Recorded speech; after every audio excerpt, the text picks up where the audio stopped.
বাংলাদেশের সপ্তম শ্রেণীর শিক্ষার্থীদের বাংলাদেশ বিশ্ব পরিচয়ে স্বাগত জানাচ্ছি। সপ্তম শ্রেণী বাংলাদেশ বিশ্ব পরিচয়। সপ্তম শ্রেণীর শিক্ষার্থীরা তোমরা বাংলাদেশ বিশ্ব পরিচয়ের ষষ্ঠ অধ্যায়, তোমাদের বইয়ের ষষ্ঠ অধ্যায়টা বের করো।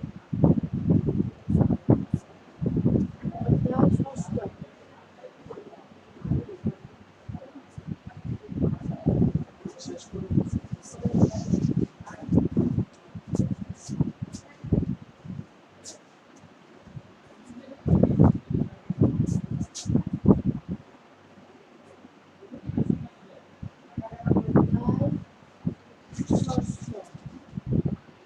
বাংলাদেশের নির্বাচন ব্যবস্থা। বাংলাদেশের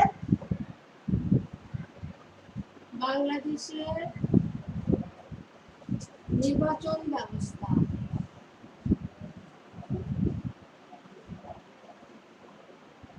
নির্বাচন ব্যবস্থা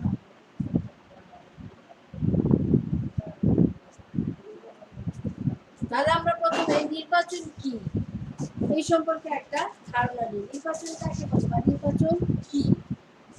এক বা একাধিক প্রার্থীর মধ্য থেকে একজন প্রার্থী বাছাই করার যে প্রক্রিয়া তাকে বলে নির্বাচন। নির্বাচন কি বললাম তাহলে?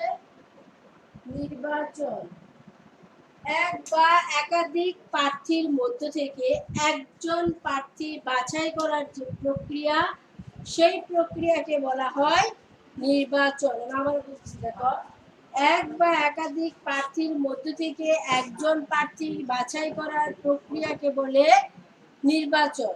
এই নির্বাচন কয় প্রকার? নির্বাচন হচ্ছে দুই প্রকার। নির্বাচন কয় প্রকার? নির্বাচন দুই প্রকার, মানে দুই পদ্ধতি। একটা হচ্ছে কি, এক নম্বরটা হচ্ছে প্রত্যক্ষ নির্বাচন। প্রত্যক্ষ নির্বাচন। দ্বিতীয়টা হচ্ছে পরোক্ষ নির্বাচন।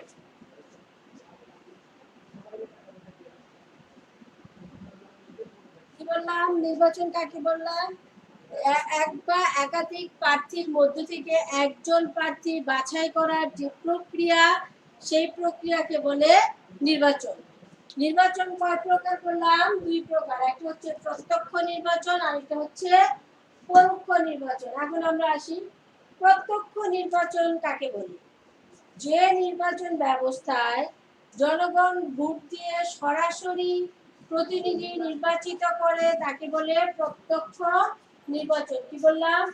যে নির্বাচন ব্যবস্থায় জনগণ বা ভোটারগণ সরাসরি ভোট দিয়ে প্রার্থী নির্বাচিত করে সেটাকে বলা হয় প্রত্যক্ষ নির্বাচন। আর পরোক্ষ নির্বাচন ব্যবস্থায় নির্বাচন হয় দুইবার। প্রথমে ভোটারগণ ভোট দিয়ে একটা মধ্যপন্থী দল বা সংস্থা নির্বাচন করে এবং ওই মধ্যবর্তী সংস্থার ভোটে চূড়ান্ত ব্যক্তি নির্বাচিত হয়, সেটাকে বলা হয় পরোক্ষ নির্বাচন। কি বললাম? পরোক্ষ নির্বাচন। তাহলে যে নির্বাচন পরোক্ষ নির্বাচন ব্যবস্থায় নির্বাচন হয় দুইবার। প্রথমত ভোটারগণ ভোট দিয়ে মধ্যবর্তী একটি সংস্থা বা দল নির্বাচন করে, তারপরে এই মধ্যবর্তী সংস্থার ভোটে আবার চূড়ান্ত ব্যক্তি নির্বাচিত হয়, তাকে বলে পরোক্ষ নির্বাচন। বলতে বাংলাদেশের রাষ্ট্রপতি কোন নির্বাচন ব্যবস্থায় নির্বাচিত হয়? এই পরোক্ষ নির্বাচনের মাধ্যমে বাংলাদেশে রাষ্ট্রপতি নির্বাচিত হয়। প্রত্যক্ষ নির্বাচন কাকে বললাম? যে নির্বাচন ব্যবস্থায় ভোটারগণ সরাসরি ভোট দিয়ে প্রতিনিধি নির্বাচন করে তাকে বলা হয় প্রত্যক্ষ নির্বাচন। যেমন বাংলাদেশের ইউনিয়ন পরিষদের নির্বাচন, এগুলো হচ্ছে কি প্রত্যক্ষ নির্বাচন। আর পরোক্ষ নির্বাচন কারা নির্বাচিত হয়? যেমন বাংলাদেশের রাষ্ট্রপতি নির্বাচন হচ্ছে পরোক্ষ নির্বাচন। তাহলে কি পড়ালাম আমি? নির্বাচন কাকে বলে? এক বা একাধিক প্রার্থীর মধ্য থেকে একজন প্রার্থীকে বাছাই করার যে প্রক্রিয়া তাকে বলে নির্বাচন। নির্বাচন কয় প্রকার? দুই প্রকার। একটা হচ্ছে প্রত্যক্ষ নির্বাচন আর একটা হচ্ছে পরোক্ষ নির্বাচন। প্রত্যক্ষ নির্বাচন কোন কাকে বলে? যে নির্বাচন ব্যবস্থায় ভোটারগণ সরাসরি ভোট দিয়ে প্রতিনিধি নির্বাচন করে তাকে বলে প্রত্যক্ষ নির্বাচন। আর পরোক্ষ নির্বাচন যে নির্বাচন ব্যবস্থায় দুইবার নির্বাচন হয়, অর্থাৎ জনগণ সরাসরি প্রথমে ভোট দিয়ে একদল মধ্যপন্থা একটা মধ্যপন্থী দল বা সংস্থা নির্বাচন করে এবং তাদের ভোটে চূড়ান্ত ব্যক্তি নির্বাচিত হয়, তাকে বলা হয় পরোক্ষ নির্বাচন।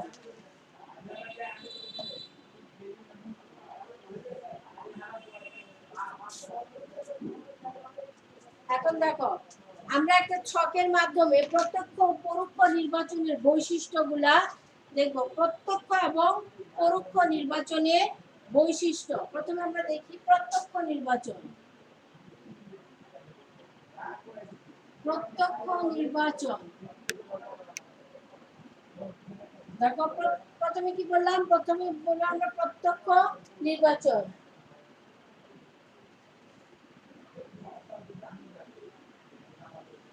দেখো, প্রত্যক্ষ নির্বাচনে এটা হলো কি, এখানে প্রথমে হবে কি ভোটদাতা। ভোটদাতা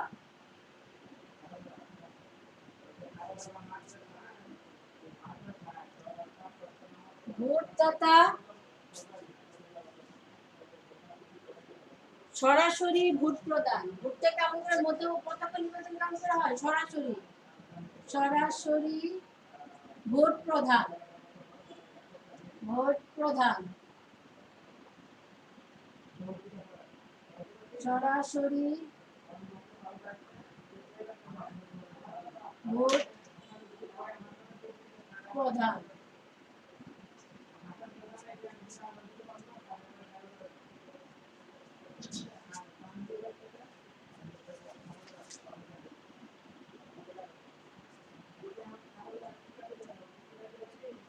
ভোট প্রদান কি হবে? তারপরে ভোট সরাসরি ভোট দিয়ে কি করে প্রতিনিধি নির্বাচন করে। প্রতিনিধি নির্বাচন।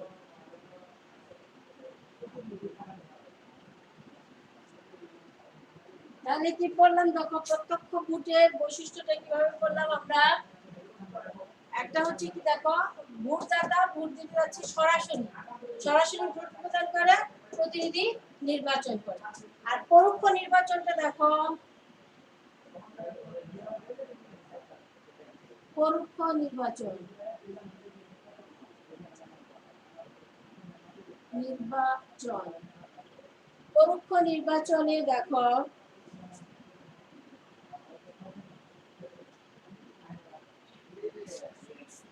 পরোক্ষ নির্বাচনে ভোট দাতা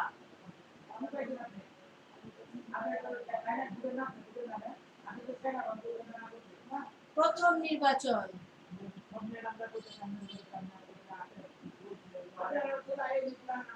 প্রথম নির্বাচন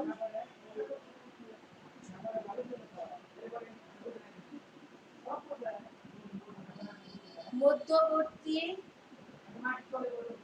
সংস্থা দল।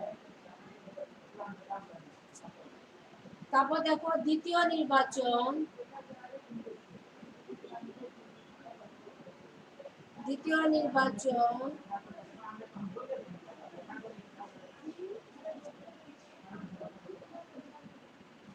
দ্বিতীয় নির্বাচন চূড়ান্ত প্রতিনিধি।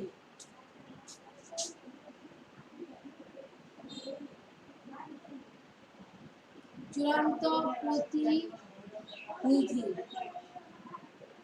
তাহলে দেখো, পরোক্ষ নির্বাচনটা আমি বলছিলাম, কিন্তু পরোক্ষ নির্বাচনে কয়বার? দুইবার নির্বাচন হয়। প্রথমত পরোক্ষ নির্বাচনে ভোটদাতা দেখো, তখন প্রথম নির্বাচন হয়।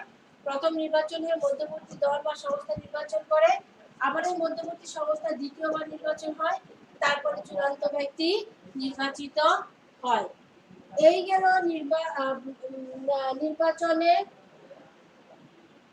দুই ধরনের নির্বাচন। একটা হচ্ছে কি প্রত্যক্ষ নির্বাচন, আর হচ্ছে পরোক্ষ নির্বাচন। এখন আমরা এটা কি দেখলাম? ছকের মাধ্যমে প্রত্যক্ষ এবং পরোক্ষ নির্বাচনের বৈশিষ্ট্য। যেমন প্রত্যক্ষ নির্বাচনের বৈশিষ্ট্য ভোটদাতা, সরাসরি ভোট প্রদান, প্রতিনিধি নির্বাচন। আর পরোক্ষ নির্বাচনে দেখো ভোটদাতা প্রথম নির্বাচন করে মধ্যবর্তী সংস্থা বা দল নির্বাচন করে, দ্বিতীয় নির্বাচন চূড়ান্ত প্রতিনিধি নির্বাচন।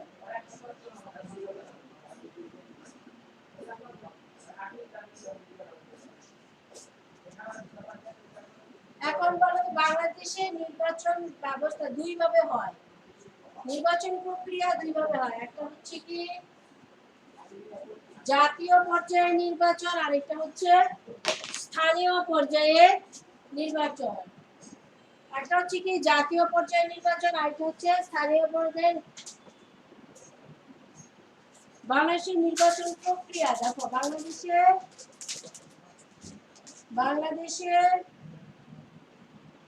নির্বাচন প্রক্রিয়া বাংলাদেশের নির্বাচন প্রক্রিয়া কয়ভাবে হয়? দুই ভাবে। বাংলাদেশের জাতীয় পর্যায়ে বাংলাদেশের নির্বাচন প্রক্রিয়া দুই ভাবে হয়। একটা হচ্ছে প্রথমটা হচ্ছে জাতীয় পর্যায়ে নির্বাচন,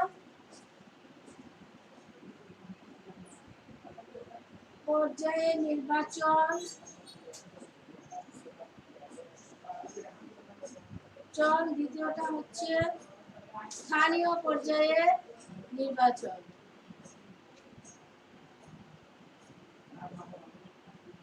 স্থানীয় পর্যায়ে নির্বাচন। তাহলে বাংলাদেশের নির্বাচন প্রক্রিয়া কয়ভাবে হয়? দুই ভাবে। একটা হচ্ছে জাতীয় পর্যায়ে নির্বাচন আর একটা হচ্ছে স্থানীয় পর্যায়ে নির্বাচন। আবার দেখো এই জাতীয় পর্যায়ে নির্বাচনটা আবার তিন ভাগে ভাগ করা যায়, তিন ভাবে হয়। কি একটা হচ্ছে দেখো জাতীয় পর্যায়ে নির্বাচনটা আবার তিন ভাগে হয়। একটা হচ্ছে জাতীয় সংসদ নির্বাচন,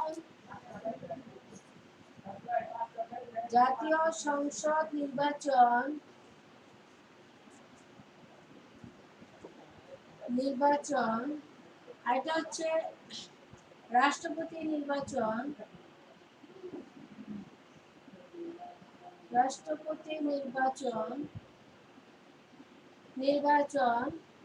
আরেকটা হচ্ছে গণভোট।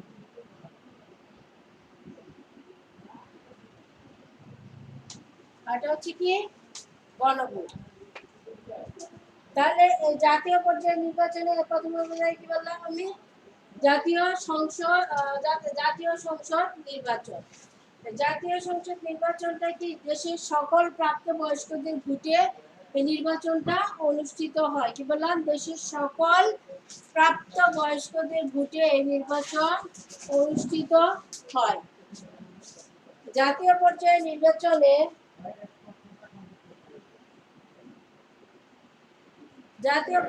নির্বাচনে 350টি কয়টা আসন থাকে? 350টা। 350 সদস্য নিয়ে এই জাতীয় সংসদ গঠিত হয়। তার মধ্যে 300 জন হয় কি দেশের সকল জনগণের প্রত্যক্ষ ভোটে 300টি নির্বাচনী এলাকা থেকে 300 জন সদস্য নির্বাচিত হয়। কয়জন? 300 জন। দেশের 300টি নির্বাচিত এলাকা থেকে 300 জন সদস্য নির্বাচিত হয়। আবার এই 300 সদস্যের ভোটে 300 সদস্যের ভোটে কি হয়? 50টি মহিলা সংরক্ষিত আসনের সদস্য নির্বাচিত হয়। এই মোট 350 জন সদস্য নিয়ে জাতীয় সংসদ গঠিত হয়। তাহলে কি বললাম? জাতীয় সংসদ নির্বাচনে আসন সংখ্যা কত? 350। তার মধ্যে 300 জন হলো দেশের 300টি নির্বাচনী এলাকা থেকে সকল ভোটাধিকারপ্রাপ্ত সকল জনগণের প্রত্যক্ষ ভোটে নির্বাচিত হয়। আর 50 জন মহিলা সংরক্ষিত আসন এরা কি পরোক্ষ নির্বাচনের মাধ্যমে নির্বাচিত হন। তারা কি এই যে 300 জন সদস্য প্রথমে কি জনগণ আমি বলছিলাম না পরোক্ষ নির্বাচনে দুইবার ভোট হয়। এই যে প্রথমে কি করে 300 জন সদস্য তারা জনগণ সরাসরি ভোট দিয়ে নির্বাচন করে, তারপরে এই 300 জন সদস্যের ভোটে সংরক্ষিত 50 জন মহিলা সদস্য নির্বাচিত হয়। আর রাষ্ট্রপতি নির্বাচন দেখো,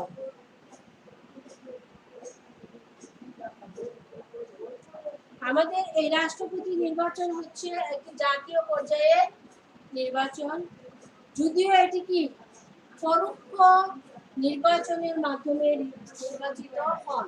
আমি আগে বলছি রাষ্ট্রপতি কি নির্বাচন মানে নির্বাচিত হন, পরোক্ষ নির্বাচনের মাধ্যমে নির্বাচিত হন। বাংলাদেশের রাষ্ট্রপতি কি সংসদ সদস্যদের ভোটে নির্বাচিত হন, তাহলে কি হলো পরোক্ষ নির্বাচনের মাধ্যমে নির্বাচিত হলো না। তারপরটা হলো কি গণভোট। দেশের কোনো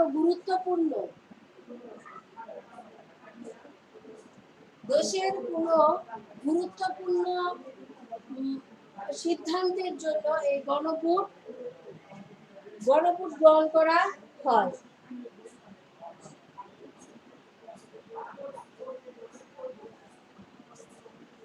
দেশের কোনো গুরুত্বপূর্ণ ব্যবস্থা সিদ্ধান্ত গ্রহণের জন্য জনগণের রায়ের জন্য এই গণভোট গ্রহণ করা হয়। তবে বাংলাদেশের পঞ্চদশ সংশোধনীর মাধ্যমে গণভোট ব্যবস্থা বাতিল করা হয়েছে।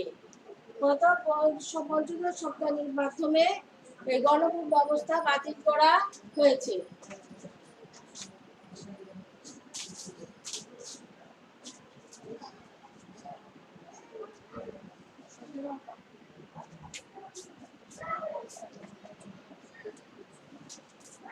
তারপর দেখো স্থানীয় পর্যায়ে নির্বাচন। স্থানীয় পর্যায়ে নির্বাচন দেশের স্থানীয় সমস্যা সমাধানের জন্য এই স্থানীয় পর্যায়ে নির্বাচনগুলো অনুষ্ঠিত হয়। যেমন স্থানীয় পর্যায়ে নির্বাচনগুলো কি কি, আমার দেশে অনেকগুলো স্থানীয় পর্যায়ে নির্বাচন আছে, সেগুলো হচ্ছে ইউনিয়ন পরিষদ,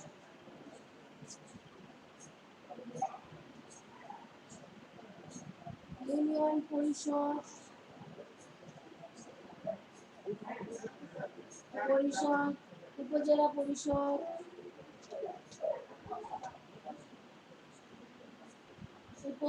পরিষদ,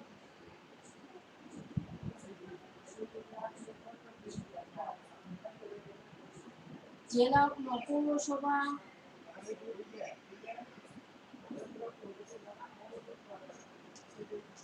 পৌরসভা, জেলা পরিষদ,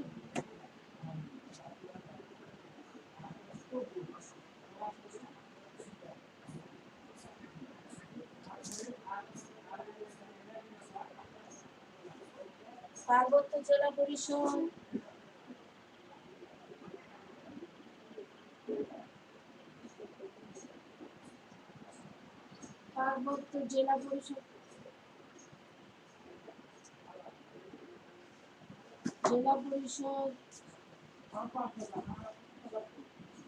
জেলা পরিষদ, এই সমস্ত ইউনিয়ন পরিষদ, জেলা পরিষদ, উপজেলা পরিষদ, পৌরসভা, সিটি কর্পোরেশন, এগুলো হচ্ছে কি স্থানীয় পর্যায়ে নির্বাচন।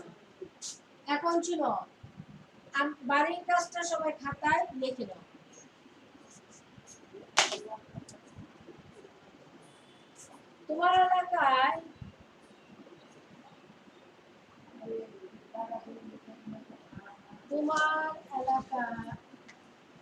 তোমার এলাকায় সম্প্রতি অনুষ্ঠিত কোন নির্বাচনে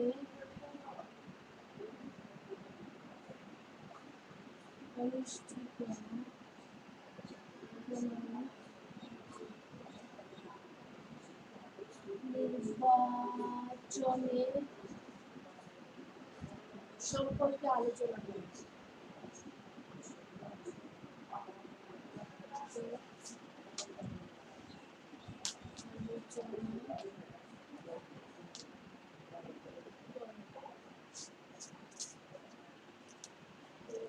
সবাইকে ধন্যবাদ জানিয়ে আজকের অনলাইন ক্লাস এখানে সমাপ্তি ঘোষণা করি। খোদা হাফেজ।